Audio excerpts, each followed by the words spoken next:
మొదటి సాముయేలు గ్రంథము, first సాముయేల్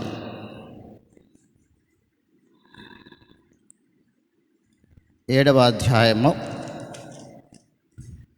chapter 7 1వ వచనము నుండి 9వ వచనం వరకు కూడా మనము మార్చి చదువుకుందాం. దయచేసి బైబిల్ ఉన్న వాళ్ళు, చదవడం తెలిసిన వాళ్ళందరూ కూడా ఏకీభవించండి, బిగ్గరగా చదవండి.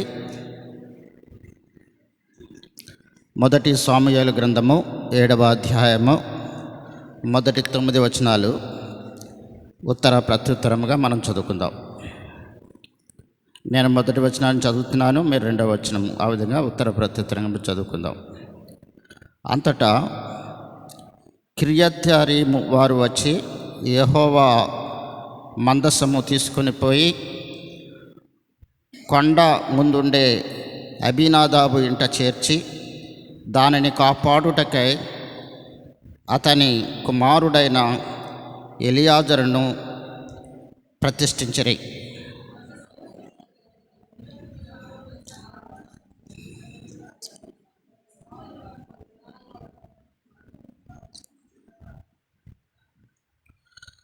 సమూయేలు ఇశ్రాయేలు అందరితో ఇట్లనెను, మీ పూర్ణ హృదయముతో యెహోవా యొద్దకు మీరు మళ్ళుకొనిన ఎడల అన్య దేవతలను, అస్తోరోతు దేవతలను మీ మధ్య నుండి తీసివేసి పట్టుదల కలిగి యెహోవా తట్టు మీ హృదయములను త్రిప్పి ఆయనను సేవించుడి. అప్పుడు ఆయన ఫిలిష్తీయుల చేతిలో నుండి మిమ్మను విడిపించును.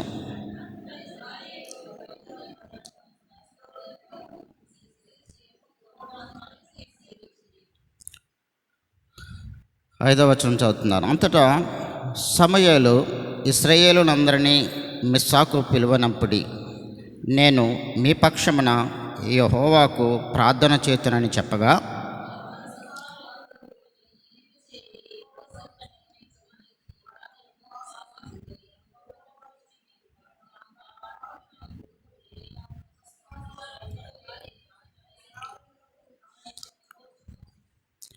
ఇశ్రాయేలీయులు మిస్సాలో కూడి ఉన్నారని ఫిలిష్తీయులు వినినప్పుడు ఫిలిష్తీయుల సర్దారులు ఇశ్రాయేలీయుల మీదకి వచ్చరి.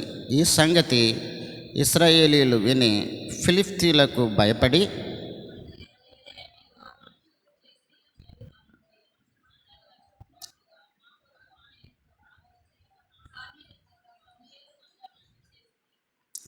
సమూయేలు పాలు విడువని ఒక గొర్రె పిల్లను తెచ్చి యెహోవాకు సర్వాంగ బలిగా అర్పించి ఇశ్రాయేలీయుల పక్షమున యెహోవాకు ప్రార్థన చేయగా యెహోవా అతని ప్రార్థన అంగీకరించెను. 10వ వచనాన్ని మనం అందరం కలిసి చదువుకుందాం. 10వ వచనాన్ని మనమందరం కలిసి చదువుకుందాం. సమూయేలు దహన బలి అర్పించుచుండగా ఫిలిష్తీయుల యుద్ధము చేయుటకై ఇశ్రాయేలీయుల మీదకి వచ్చిరి. అయితే యెహోవా ఆ దినమున ఫిలిష్తీయుల మీద మెండుగా ఉరుములు ఉరిమించి వారిని తారుమారుగా చేయగా వారు ఇశ్రాయేలీయుల చేత ఓడిపోయిరి. ప్రభు సహాయం కొరకే ప్రార్థన చేసుకుందాం.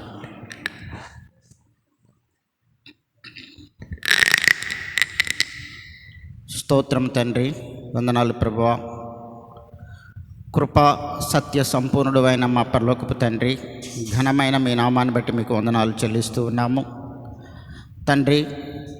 పాపంలో పడి నరకానికి నేరుగా వెళ్ళిపోతున్న మమ్మల్ని మీరు ప్రేమించి ఆ యొక్క మరణము నుండి, శాపము నుండి మమ్మల్ని తప్పించడానికి మీ అద్వితీయ కుమారుడైన యేసుక్రీస్తు వారిని ఈ లోకానికి పంపించి ఆయన కల్వారి శిలువలో చేసినటువంటి శిలువ యాగము ద్వారా తండ్రి ప్రభా మీరు మమ్మల్ని ఆకర్షించి రక్షించి ఇంతవరకు కూడా ప్రభా మీ కృప వెంబడి కృప మా పైన కుమ్మరించి మాకు, మా కుటుంబీకులకు, మా సంఘస్థులకు అందరికీ కూడా మీరు తోడుగా ఉండి ప్రభా ఈ రీతిగా ఈ రాత్రికాల సమయంలో తండ్రి కొద్దిమందిగా మీ సన్నిధికి మేము చేరుకోవడానికి ప్రభా మీ వాక్యాన్ని మేము ధ్యానించుకోవడానికి మాకు ఇచ్చిన సమయాన్ని బట్టి వందనాలు.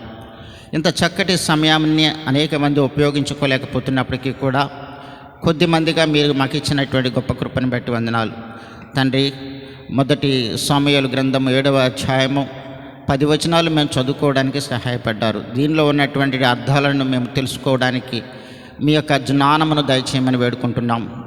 వాక్య పరిచర్య చేయబోతున్న నాకును తండ్రి ఈ యొక్క మండలం అంతా కూడా ఆధీనంలో ఉంచుకొని ప్రభా మీరు మాకు తోడుగా ఉండి మీ వాక్యం ద్వారా మాతో మీరు మాట్లాడమని వేడుకుంటూ ఉన్నాము. మేము ఏ విధంగా ప్రార్థించాలి, ఏ విధంగా మీ నుండి మేము మేలులు పొందాలనే విషయంలో మీ యొక్క కృప, మీ యొక్క సహాయము, మీ యొక్క మాట మాకు అందించండి.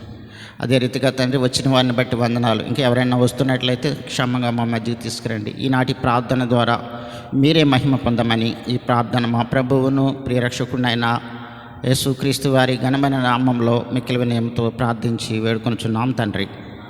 ఆమేన్.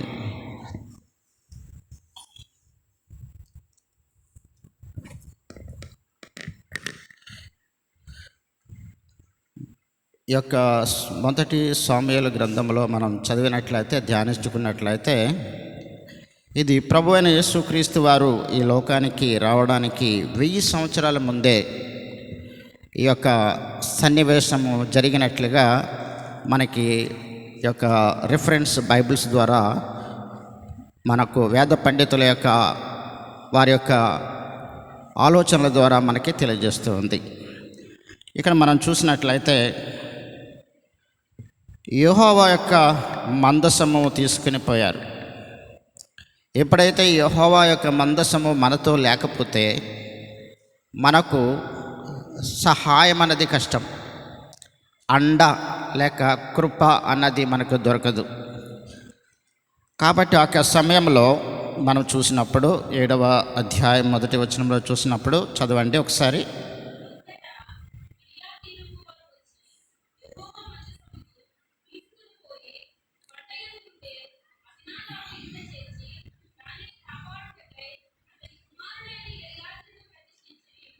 ఇక్కడ మనం చూస్తూ ఉన్నాము, వారు యెహోవా మందసాన్ని తీసుకుని వెళ్ళారు. కాబట్టి 2వ వచనం కూడా చదవండి.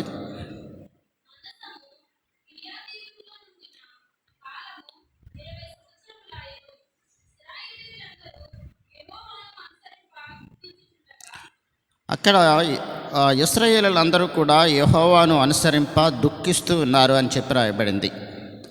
అదే రీతిగా మరి 3వ వచనంలో చూసినట్లయితే వారి యొక్క దుఃఖాన్ని, వారికి వచ్చినటువంటి ఇబ్బందులను మరి మాకు దూరపరచమని యెహోవాను వేడుకోమని సమూయేలు దగ్గరికి వారు వచ్చినట్లుగా ఈ యొక్క అధ్యాయంలో ఈ భాగంలో మనకు తెలుస్తూ ఉంది. సమూయేలు ఇశ్రాయేలీయులందరితో ఇట్లనెను, మీ పూర్ణ హృదయముతో యెహోవా యొద్దకు మీరు మళ్ళుకొనిన ఎడల. మొట్టమొదటిగా ఏం చెప్పాడు ఆయన? మొదటి భాగంలో ఏమని చెప్పారు? పూర్ణ హృదయముతో, మీ పూర్ణ హృదయముతో యెహోవా యొద్దకు మీరు మళ్ళుకొనిన ఎడల. మనం ఏం చేయాలి? ముందుగా ఆయన దగ్గర, ఆయన వైపు మనము తిరగాలి. ఇందులో ఒక 7 పాయింట్స్ గురించి ఈ యొక్క అధ్యాయంలో మనము గమనించడానికి ప్రయత్నం చేద్దాం. ఈ యొక్క అధ్యాయంలో 7వ అధ్యాయం 3వ వచనంలో పూర్ణ హృదయంతో మల్లుకొనుట. పూర్ణ హృదయంతో మల్లుకోవడం అంటే ప్రార్థించుట.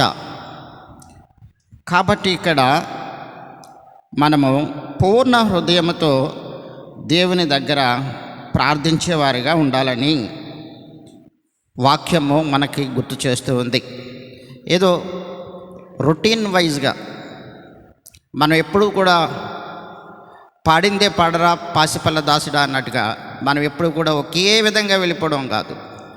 మనం చేస్తున్నటువంటి ప్రార్థన హృదయ అంతరంగాల నుండి రావాలి.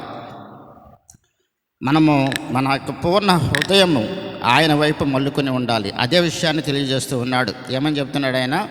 3వ వచనంలో మొదటి భాగంలో చూసినట్లయితే, మీ పూర్ణ హృదయంతో యెహోవా యొద్దకు మీరు మల్లుకొనిన ఎడల.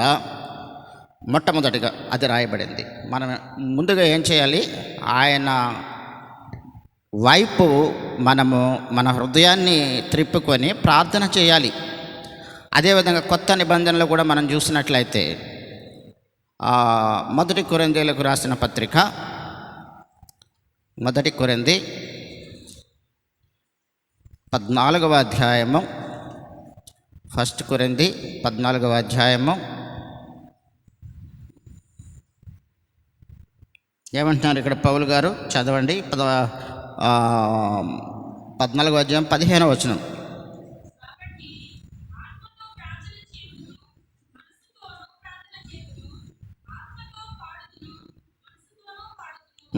కాబట్టి మనం చేసే ప్రార్థన ఎలా ఉండాలంటున్నారు ఆయన? ఆత్మతో, మనస్సుతో, పెదాలతో కాదు. దేంతో ప్రార్థన చేయాలి? మనము ఒకవేళ మన యొక్క చాలా ప్రియమైన వాళ్ళు, మనకి చాలా దగ్గర వాళ్ళు, బంధువులు, ప్రాణ స్నేహితులు ఎవరైనా ఒకవేళ యాక్సిడెంట్ అయ్యి ఉన్నారనుకుందాం. అక్కడి నుంచి కబురు వస్తుంది, క్రిటికల్ కండిషన్గా ఉన్నాడు, అంటే చాలా పరిస్థితి చాలా బాధాకరంగా ఉంది, భయంకరంగా ఉంది అని ఒక మాట విన్నట్లయితే మనకి దుఃఖము ఉబికి వస్తుంది. మనము వెంటనే దేవుడు గుర్తొస్తాడు. ఆ బాధ నుండి, ఆ యొక్క యాక్సిడెంట్ నుండి అతన్ని కాపాడమని ఆ టైంలో మనకి తెలియకుండానే కన్నీరు కారుతుంది. అదే రీతిగా మనం ప్రార్థన చేయాలని ప్రభు ఆశిస్తూ ఉన్నాడు. కాబట్టి పౌలు గారు ఏమంటున్నారు ఇక్కడ 14వ అధ్యాయము 15వ వచనంలో చూసినప్పుడు, ఆత్మతో ప్రార్థన చేతును, మనస్సుతోనూ ప్రార్థన చేతును అని చెప్పి రాయబడింది. కాబట్టి ఆ విధంగా మనం ప్రార్థన చేయాలని ప్రభువు మన నుండి ఆశిస్తూ ఉన్నాడు. మొట్టమొదటిగా మనం చూసాము ఈ యొక్క అధ్యాయం, మొదటి సాముయేలు గ్రంథము 7వ అధ్యాయము 3వ వచనంలో మనం చూసినప్పుడు మొట్టమొదటి పాయింట్గా మనం చూసాము, పూర్ణ హృదయంతో మనము దేవుని వైపు మళ్ళుకోవాలి, ఆయన దగ్గర మనము ప్రార్థన చేయాలి. దానికి మనము ఉదాహరణగా చూసాము. కొత్త నిబంధనలో చూసినప్పుడు మొదటి కొరింథీయులకు రాసిన పత్రిక 14వ అధ్యాయము 15వ వచనంలో మనం చూసినప్పుడు ఆత్మతోనూ మనస్సుతోనూ కూడా మనము ప్రార్థన చేయాలి. రెండవదిగా మనం చూసినట్లయితే ఇదే అధ్యాయంలో మొదటి సాముయేలు గ్రంథంలో మనం చూసినట్లయితే రెండవ పాయింట్గా మనం చూసినట్లయితే రెండవ పాయింట్గా మనము ఇదే అధ్యాయము మొదటి సాముయేలు గ్రంథము 7వ అధ్యాయము 3వ వచనము రెండవ భాగంలో ఒక మాట రాయబడింది. ఏమని రాయబడింది? చదవండి. అన్య దేవతలను, అస్తోరోతు దేవతలను మీ మధ్య నుండి తీసివేసి పట్టుదల కలగాలి. పట్టుదల ఉండాలి. మన ప్రార్థనలో పట్టుదల ఉండాలి. దానికి ముందుగా ఆయన చెప్పాడు, దేవతలు అంటే మన యొక్క హృదయంలో దేవుని కన్నా ఎక్కువ ప్రాధాన్యత దేనికి ఇచ్చినా సరే అది దేవతలతో సమానము. దేవుడి కన్నా ఎక్కువగా మనం దేనికి కూడా ప్రాధాన్యత ఇవ్వకూడదు. కాబట్టి అటువంటిది ఏదన్నా ఉన్నప్పటికీ ఒకవేళ దాన్ని తీసివేసి మనము పట్టుదలతో మనము ఆయన దగ్గర ప్రార్థన చేయాలి అని చెప్పి ప్రభు వాక్యము రెండవదిగా ఈ యొక్క అధ్యాయంలో చెప్పబడుతుంది. అదే రీతిగా మనం 3వ పాయింట్గా మనం చూసినట్లయితే ఇదే మొదటి సాముయేలు గ్రంథంలో 7వ అధ్యాయంలో 4వ వచనంలో ఏమని చెప్పబడింది? చదవండి.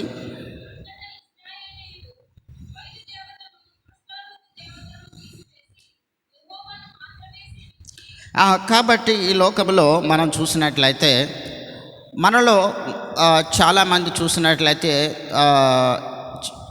వారు దేవునికి కూడా ప్రాధాన్యత ఇస్తారు. అయితే దేవుని కన్నా ముందుగా వారి యొక్క డ్యూటీ విషయాల్లో, ధన సంపాదనలో, తన బిడ్డల యొక్క పెంపకం విషయంలో, లేక ఆస్తిని కూడబెట్టుకునే విషయంలో వాళ్ళు ప్రాధాన్యత ఇస్తారు.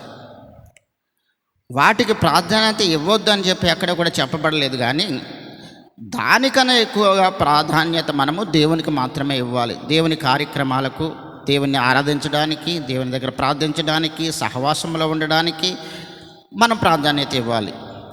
కాబట్టి బైబిల్ ఏమని చెప్తూ ఉంది, ఎవరైతే నాకు భయపడి నన్ను అనుసరిస్తారో నేను వారికి సహాయం చేస్తానని చెప్తున్నాడు.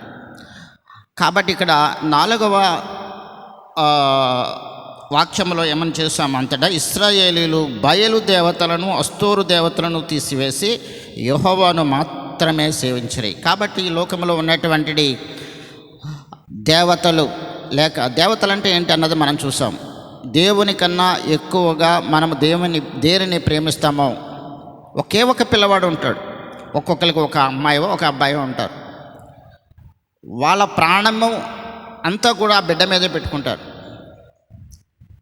అయితే రక్షించేవాడు, కాపాడేవాడు, ఆశీర్వదించేవాడు దేవుడు మాత్రమే అని వారికి తెలుసు కూడా ఆ బిడ్డ యొక్క సంరక్షణ కొరకు ఆ బిడ్డే నాకు సర్వస్వము అని చెప్పి వాళ్ళు ఆ బిడ్డకే ఎక్కువ ప్రాధాన్యత ఇస్తారు. కాబట్టి ఇది అన్నీ కూడా అన్య దేవత అని చెప్పేసి మనం గమనించుకోవాల్సింది. దేవుని కన్నా ఎక్కువగా మనము దేనికి ప్రాధాన్యత ఇచ్చినప్పటికీ కూడా అది అన్య దేవతని కిందే మనం తీసుకుని మనం చూసుకోవాల్సి ఉంది. కాబట్టి కొంతమంది అనుకుంటారు, మేము యేసు ప్రభు బొమ్మ కూడా మేము పెట్టుకోవట్లేదు మా ఇంట్లో, మేమంతా కూడా వాక్యమే పెట్టుకుంటున్నాం. మా ఇంట్లో ఏ గదిలో చూసినా సరే వాక్యాలే ఉంటాయి, మేము ఎప్పుడు కూడా వాక్యమే చదువుతాం. కాబట్టి మాకు వేరే వాటికి మేము ఏ విధమైన ప్రాధాన్యత ఇవ్వట్లేదు అని అంటూ ఉంటారు. అయినప్పటికీ కూడా అన్య దేవత అనే విషయం గురించి చూసినట్లయితే యాకోబు జీవితంలో మనం చూసినట్లయితే యాకోబు దగ్గరగా అతను ఒక 20 సంవత్సరాల పైన అతను దేవునికి దూరంగా ఉన్నాడనే చెప్పాలి. బైబిల్ ఏమని చెప్తుందో చూసినట్లయితే, ఆదికాండంలో చూసినట్లయితే, ఎప్పుడైతే అతడు దేవుని దగ్గరికి తిరిగాడో ఆ తర్వాత అతను ఆశీర్వదించబడడం మొదలుపెట్టాడు అని మనకి పరిశుద్ధ గ్రంథం గుర్తు చేస్తూ ఉంది. ఆదికాండం 35వ అధ్యాయంలో మనం చూసినట్లయితే యాకోబు జీవితంలో మనం చూసినట్లయితే మొదటి 7 సంవత్సరాలు కూడా తన మేనమామ కూతురైనటువంటి లేయా కొరకు అతను సేవ చేశాడు. అతని యొక్క కోరిక ఆమెను వివాహం చేసుకోవాలి. ఆ తర్వాత మరొక 7 సంవత్సరాలు మరి ఆయన రాహేలు కొరకు అతని హృదయంలో రాహేలు ఉంది కనుక రాహేలును పొందడానికి మరొక 7 సంవత్సరాలు అతడు ఆ సేవ చేస్తూ వచ్చాడు. ఆ తర్వాత అతని మేనమామ ఒక లిటిగేషన్ పెట్టాడు. ఏమని లిటిగేషన్ అది?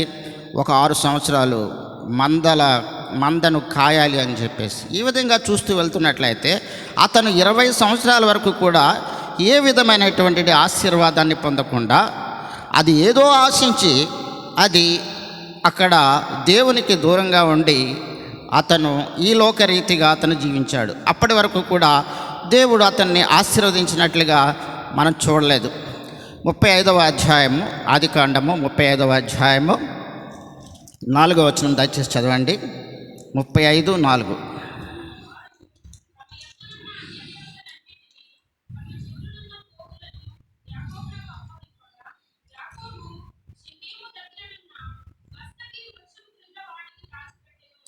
కాబట్టి మస్తకి వృక్షం కింద దాన్ని దాచిపెట్టినట్లుగా చెప్పబడుతూ ఉంది.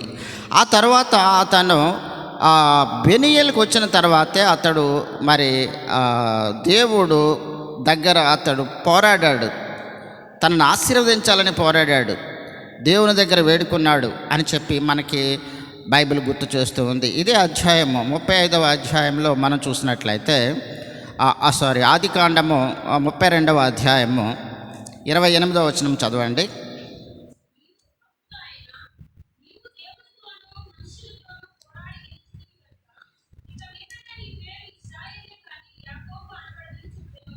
ఇరవై 29:30 కూడా.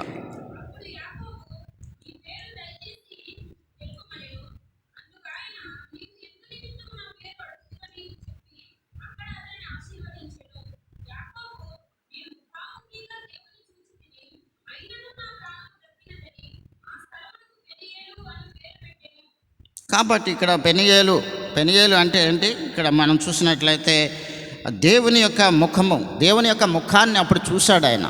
పెనియేలు అంటే దేవుని యొక్క ముఖము, దేవునితో దగ్గర పోరాడాడు ఆశీర్వాదం కొరకు. కాబట్టి అప్పుడు అతడు ఆశీర్వదించబడ్డాడు అనే విషయాన్ని పరిశుద్ధ గ్రంథం గుర్తు చేస్తూ ఉంది. అదే రీతిగా మనం చూసినట్లయితే 4వ ఆశీర్వాదం గురించి మనం చూసినట్లయితే ఇదే 1 సాముయేలు గ్రంథం 7వ అధ్యాయంలో మనం గమనించినట్లయితే మనము దేవుని దగ్గర వేడుకునే విధానం గురించి ఇక్కడ బైబిల్ చెప్తూ ఉంది.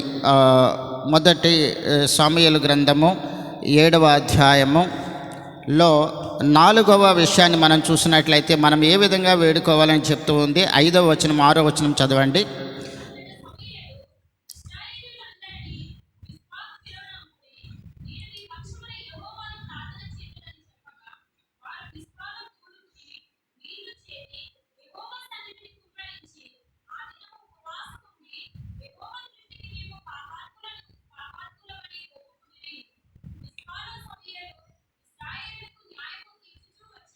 ఇక్కడ మనము 4వ అంశంగా మనం చూసినట్లయితే మన ప్రార్థనలో ఈ విధమైనటువంటి అంశము కూడా ఉండాలని ప్రభు గుర్తు చేస్తూ ఉన్నాడు.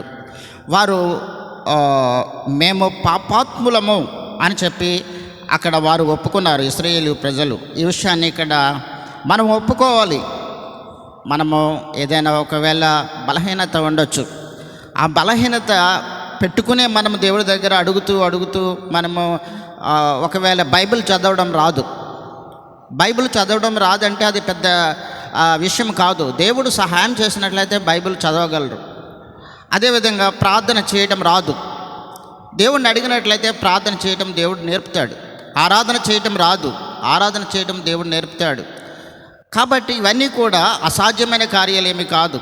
అది ఆటోమేటిక్గా హృదయ అంతరంగంలో మనము దేవుని పట్ల ఆసక్తి ఉన్నట్లయితే, దేవుని దగ్గర మనకి యొక్క భారం ఉన్నట్లయితే, దేవుని దగ్గర సహాయమును నిజంగా మనం కోరుకుంటున్నట్లయితే, నేను ఈ విధంగా చెయ్యాలని మనం అనుకున్నట్లయితే దేవుడు తప్పనిసరిగా మనకి సహాయం చేస్తాడు. దానికి ముందుగా ఏమని చెప్తున్నాడు?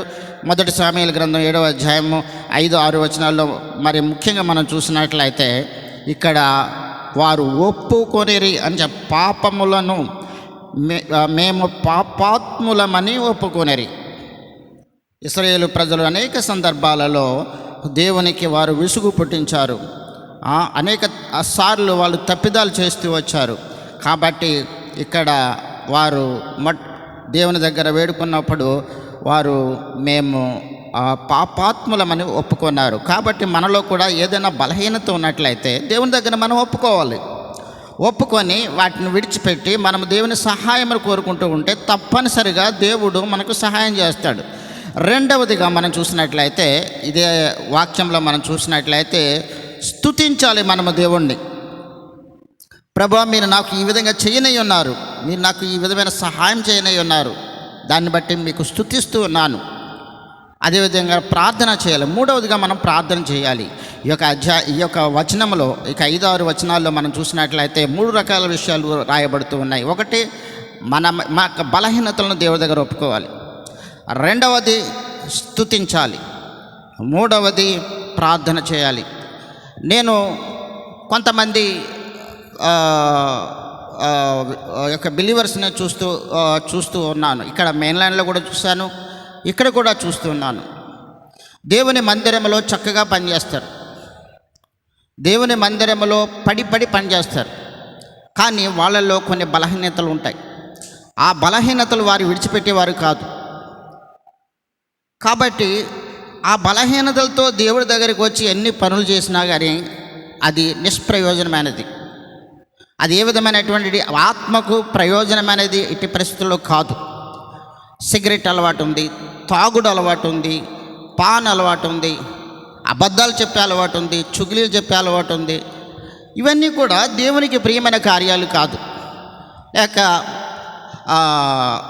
పేరు సంపాదించాలనేటువంటిది ఒక దాహము కొంతమందికి ఉంటుంది. ఇవన్నీ కూడా దేవునికి ప్రియమైన కార్యాలు కాదు. కాబట్టి దేవునికి ప్రియమైన కార్యం ఏంటో మనం తెలుసుకున్నప్పుడు, మన అక్కర ఏంటో మనం దేవుని దగ్గర నుంచి పొందాలనుకున్నప్పుడు 3 విషయాలు. ముందుగా ప్రార్థించే ముందుగా మన బలహీనతలను ఒప్పుకోవాలి. రెండవదిగా దేవుని స్తుతించాలి.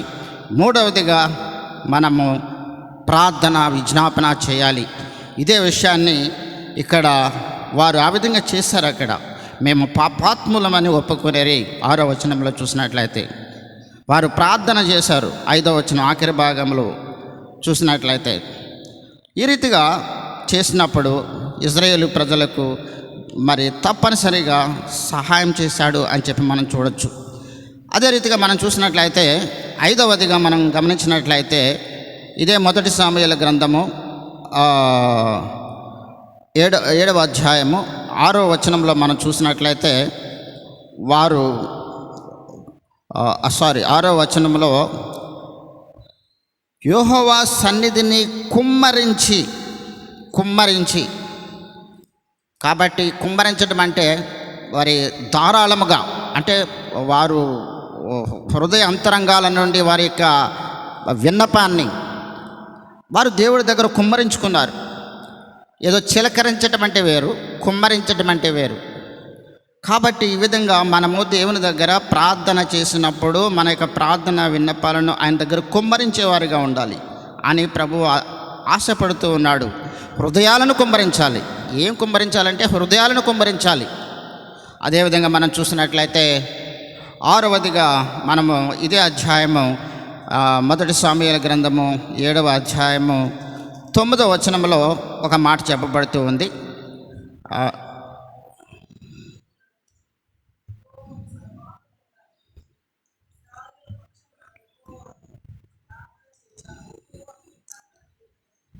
ఇక్కడ 9వ వచనంలో మనం చూసినట్లయితే సమూయేలు ఏం చేస్తున్నాడు? సమూయేలు పాలు విడివని ఒక గొర్రె పిల్లను తెచ్చి యెహోవాకు సర్వాంగ బలిగా అర్పించి ఇశ్రాయేలీయుల పక్షమున యెహోవాను ప్రార్థన చేయగా యెహోవా అతని ప్రార్థన అంగీకరించాను.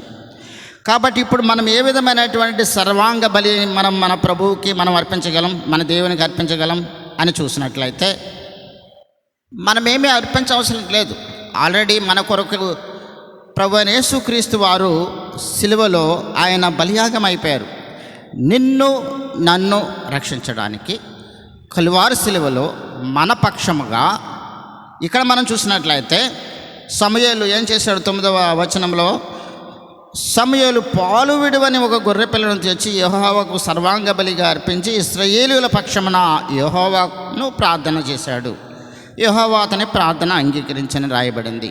అయితే ఇక్కడ మనము ఏ విధమైనటువంటి యొక్క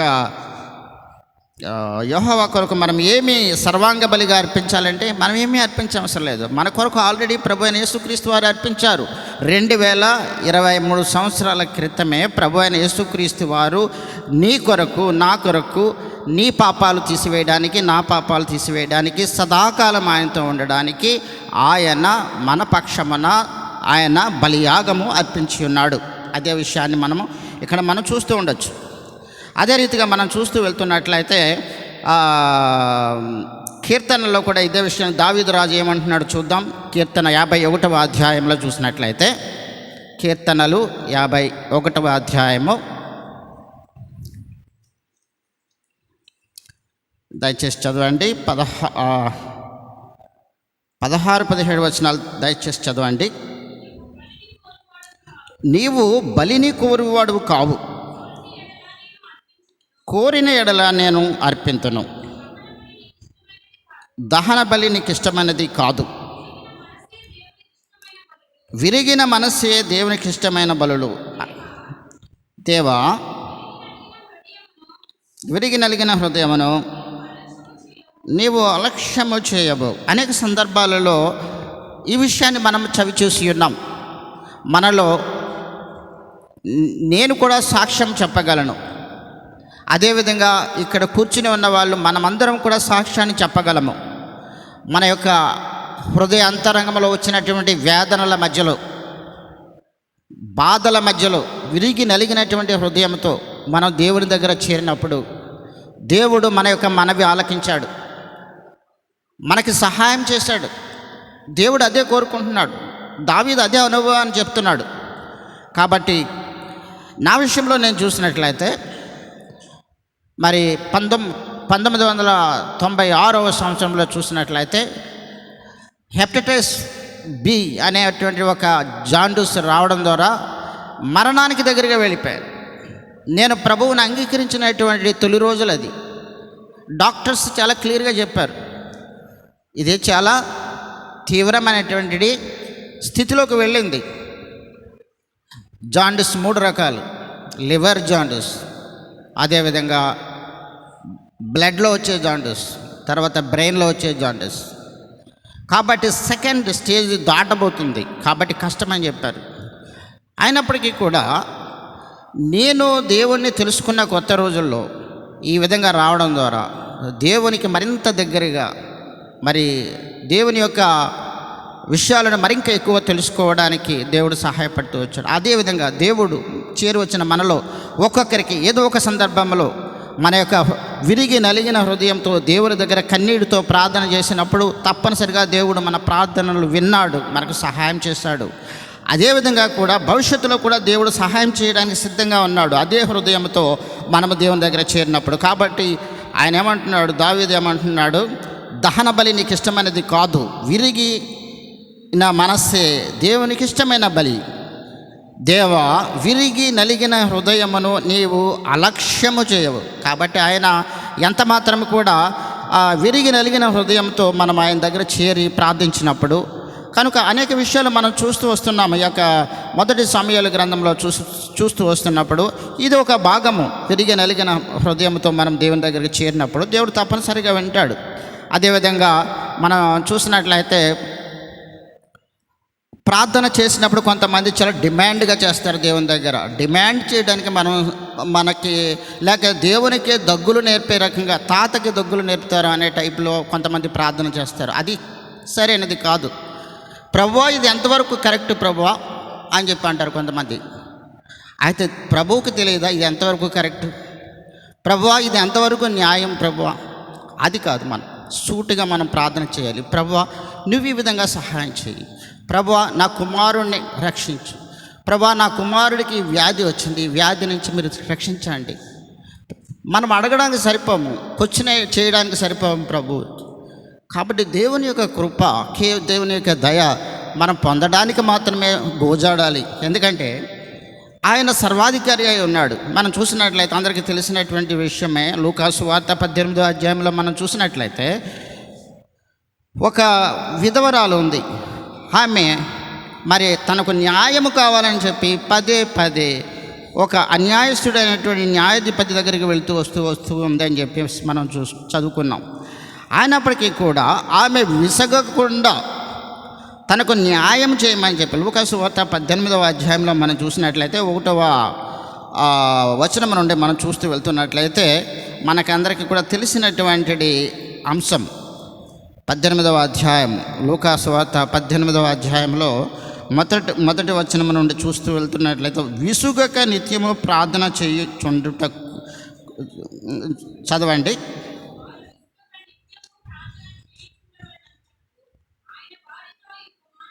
ఒక ఉపమానం చెప్పారు. ఎవరు చెప్పారు ఈ ఉపమానము? ప్రభువారు చెప్తున్నారు ఇక్కడ. విసుగక నిత్యము ప్రార్థన చెయ్యాలి అని చెప్పి అక్కడ ఒక ఉపమానం చెప్పాడు ఆయన. ఏ ఉపమానం? 2వ వచనం చదవండి. దేవునికి భయపడకయు, మనుష్యులను లక్ష్య పెట్టకయు. కాబట్టి ఈ లోకంలో కూడా ఉన్నారు కొంతమంది న్యాయాధిపతులు ఉన్నారు. మనం ఒక సహాయం కోరుకుంటూ, మనకు న్యాయం కోరుకుంటూ వెళ్తున్నట్లయితే ఈ లోకంలో ఏ విధమైనటువంటి న్యాయం కూడా మనకి జరగదు. ఎవరైతే ఎక్కువ డబ్బు ఇస్తారో, ఎవరైతే ఎక్కువ ఇన్ఫ్లుయెన్స్ ఉందో వారికి మాత్రమే, వారి మాట నెగ్గుతుంది. అయినప్పటికీ కూడా మన పక్షాన మన దేవుడు ఉన్నాడు. కాబట్టి అంత దేవునికి భయపడకుండా, మనుషులకు లక్ష్య పెట్టకుండా ఉండేటువంటి ఒక న్యాయాధిపతి ఆ పట్టణంలో ఉన్నాడు. చదవండి 3వ వచనం. ఆ పట్టణంలో ఒక విధవరాలు ఉంది. గమనించండి, ఆమె అతని యొద్దకు తరచుగా వచ్చి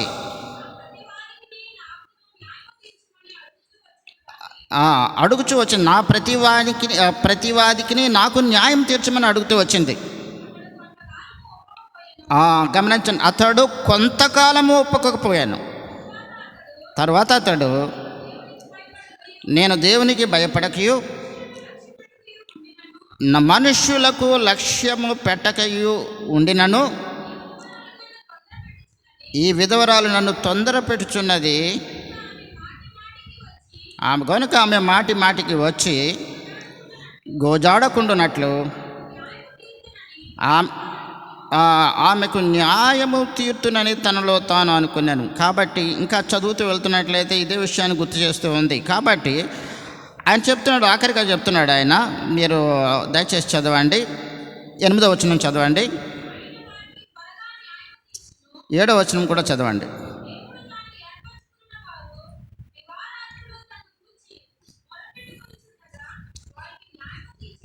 కాబట్టి దేవుడు దగ్గర మనం చేరి దివారాత్రుల్లో తన గురించి మొరపెట్టుకుంటున్న వారికి ఆయన న్యాయం తీర్చడా? ఆయన వారికి త్వరగా న్యాయము తీర్చును. వారి విషయమే కదా. ఆయన దీర్ఘశాంతము చూపుచున్నారని మీతో చెప్పుచున్నాను. అయినను మనుష్య కుమారుడు వచ్చినప్పుడు ఆయన భూమి మీద విశ్వాసము కనుగొనుట. చాలామంది విశ్వాసుల విషయంలో మనం చూసినట్లయితే వారు కొద్దికాలం ప్రార్థిస్తారు, తన భర్త రక్షణ కొరకు, లేక తన కుమారుడు రక్షణ కొరకు, లేకపోతే వారి యొక్క కుటుంబ వ్యవహారాలు చాలా బాధాకరంగా దీనస్థితిలో ఉన్నప్పుడు వారు కొద్దికాలం చాలా పటిష్టంగా ప్రార్థన చేస్తారు. ఆ తర్వాత వారికి విసుగు వస్తుంది. అరే, నేను సంవత్సరం నుంచి ప్రార్థన చేస్తున్నాను, ప్రార్థన దేవుడు నాకు ఏమీ జవాబు ఇవ్వట్లేదు అని చెప్పేసి కొంతమంది ఉంటారు. కొంతమంది డిమాండ్గా చేస్తారు, కొంతమంది కొద్దికాలం చేసేసి విడిచిపెట్టేస్తారు. అలా ఉండకూడదు. ఇక్కడ ఈ యొక్క విధవరాలు ఆమె మరి ఆయన లక్ష్య పెట్టకపోయినప్పటికీ కూడా ఆమె తరచుగా అని చెప్పి మాట రాయబడింది. కాబట్టి మనం కూడా ఆ విధంగా మనం దేవుని దగ్గర ప్రార్థన చేయాలి. ప్రభువారు చెప్పారు, ఈ యొక్క అధ్యాయంలో లాస్ట్లో చెప్పాడు, అయినను మనుష్య కుమారుడు వచ్చినప్పుడు ఆయన భూమి మీద విశ్వాసము కలుగొనలా. కాబట్టి ఈ రోజున విశ్వాసము కనుగొనడం అన్న మాటకి ఉదాహరణ మనం చాలా కొద్దిమంది మాత్రమే ఉన్నాం. కొద్దిమంది మాత్రమే విశ్వాసంతో ఇక్కడికి రాగలిగాం. వచ్చిన వాళ్ళం కూడా ఎంతమంది ప్రార్థన చేయగలం, అవన్నీ కూడా ఒకసారి మనం పరిశీలించుకోవలసి ఉంది. అంత మాత్రమే కాదు, కొన్ని జటిలమైన కార్యాలు విషయంలో దేవుడు ఒక మాట చెప్తున్నాడు. ఇదే 1 సమూయేలు గ్రంథం 7వ అధ్యాయంలో మనం చూసినట్లయితే, 1 సమూయేలు గ్రంథము 7వ అధ్యాయము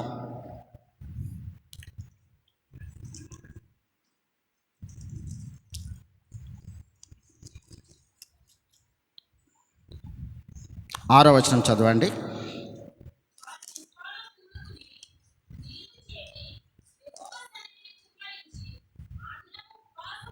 ఆ దినమున ఉపవాసముండి,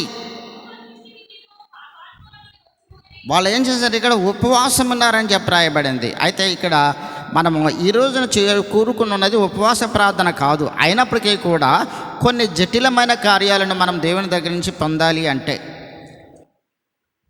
ఏమని చెప్పబడింది మనం చూసినట్లయితే, ప్రభువారు ఏం చెప్తున్నారు మార్కు సువార్తలో, ఈ వాక్యాన్ని చూసుకుని మనము ప్రార్థనలకు వెళ్ళిపోదాం.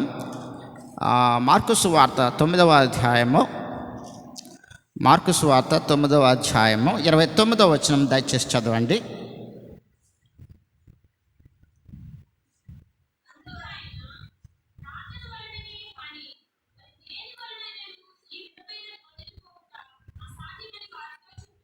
కనుక ఇక్కడ ఒక జటిలమైనటువంటి ఇబ్బంది పట్టుకుంది. కాబట్టి ఆ సమయంలో అపవిత్రాత్మను దేవుడు ప్రభువు గారు గద్దించినట్లుగా చెప్పబడుతూ ఉంది. కాబట్టి అక్కడ మరి శిష్యులు వచ్చి అడుగుతున్నారు. 8వ అధ్యాయం అంతా మనం చదువుకోవడానికి సమయం లేదు, ఈ భాగం అంతా. అయినప్పటికీ కూడా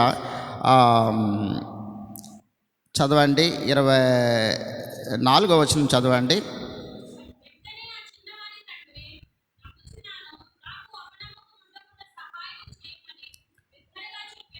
బిగ్గరగా చెప్పాడు, ఏమని, నా బిడ్డను మీరు దయ్యం పట్టుకుంది, అది వదిలిపోయేలాగా మీరు మీ శిష్యుల దగ్గరికి వెళ్ళి ప్రార్థన చేయించాను, అయినప్పటికీ కూడా వెళ్ళలేదు, కాబట్టి మీ వల్ల అయితే మీరు చేయండి అని చెప్పి వేడుకుంటూ ఉన్నాడు. అప్పుడు ప్రభువారు ఏం చెప్తున్నాడు, ఆయన 27వ వచనం చదవండి.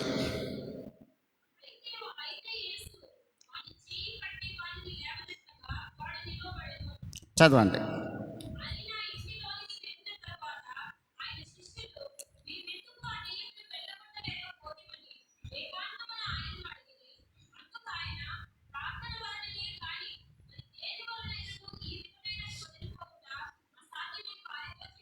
కాబట్టి ప్రార్థన వలననే అనే దానికి మనము కింద కొటేషన్లో రాయబడింది. ఏమని రాయబడింది?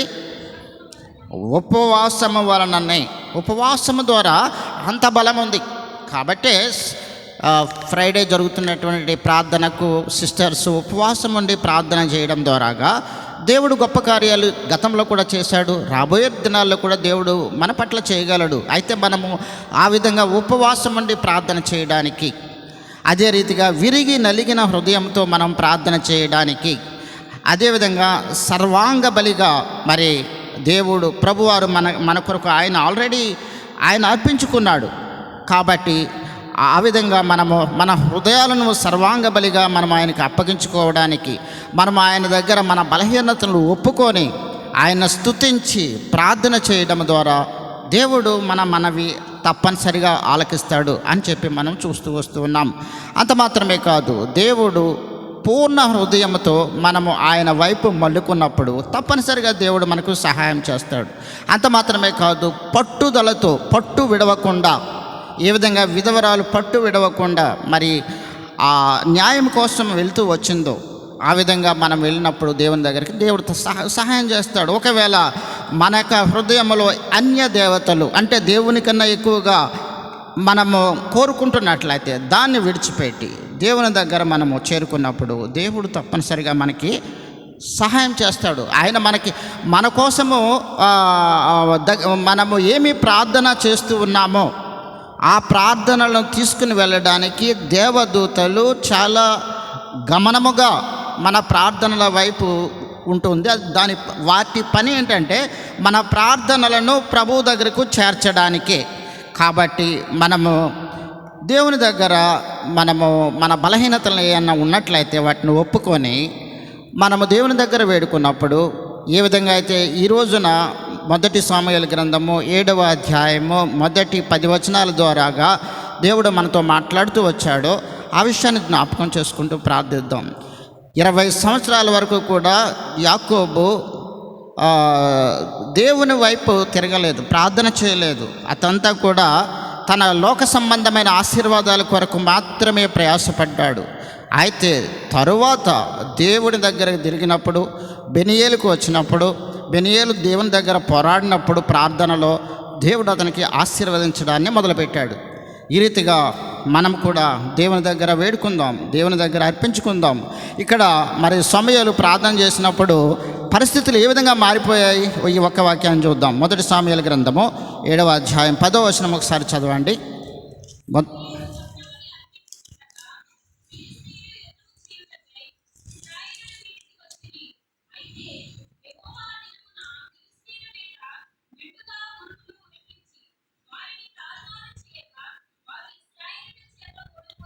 దేవుడు తారుమారు చేయగల గొప్ప దేవుడు.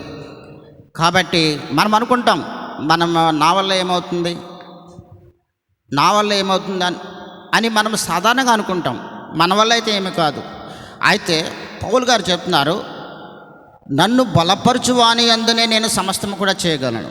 కాబట్టి మనల్ని దేవుడు బలపరిచాడంటే మనం ఏదైనా చేయగలం. మన పిల్లల ద్వారా దేవుడు గొప్ప కార్యాలను మన కుటుంబాలలో చేయగలడు, వారిని ఆశీర్వదించడం ద్వారా. ఇవన్నీ కూడా ఎలా జరుగుతాయంటే దేవుడు చేస్తాడు, తారుమారు చేయగలడు.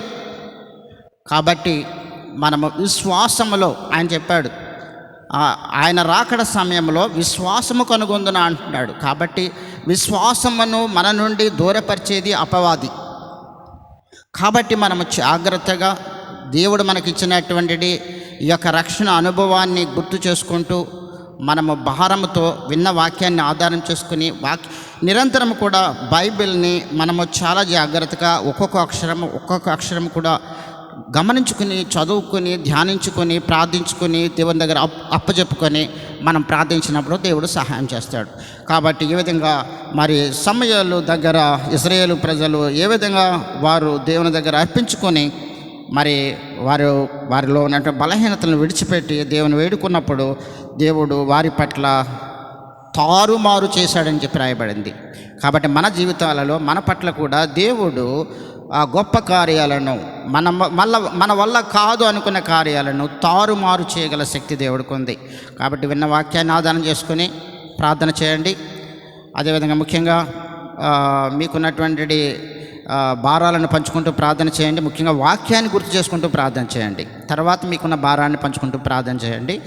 అదే రీతిగా మరి మన యొక్క ఆంధ్ర స్టేట్లో, అదేవిధంగా యావత్ భారతదేశంలో ఎలక్షన్స్ జరుగుతూ ఉన్నాయి. క్రైస్తవ బిడ్డలకు ఇబ్బంది కలగకుండా, దేవుని బిడ్డలను ఇబ్బంది కలగకుండా, ఇబ్బందులు కల్పించకుండా ఉండే ప్రభుత్వాలు రావాలని చెప్పి ప్రార్థన చేయండి. అదే రీతిగా జానయ్య గారి కొరకు ప్రార్థన చేయండి. అదే రీతిగా సహోదరి సుసన్న వాళ్ళ అమ్మగారు మరి ఫ్రాక్చర్ అయ్యి ఉన్నారు, ఆమె కొరకు ప్రార్థన చేయండి. అదే రీతిగా మరి సంఘంలో ఇంకా ఎవరైతే అనారోగ్యాలతో బాధపడుతున్నారో వారందరికీ కూడా దేవుడు స్వస్థత ఇవ్వాలని ప్రార్థన చేయండి. సంఘం యొక్క అభివృద్ధి కొరకు ప్రార్థన చేయండి. అదేవిధంగా మీకున్నటువంటి భారాలను పంచుకుంటూ ప్రార్థనలో ఏకీభవించండి. దేవుడి యొక్క వచనాన్ని ఆశీర్వదించును గాక.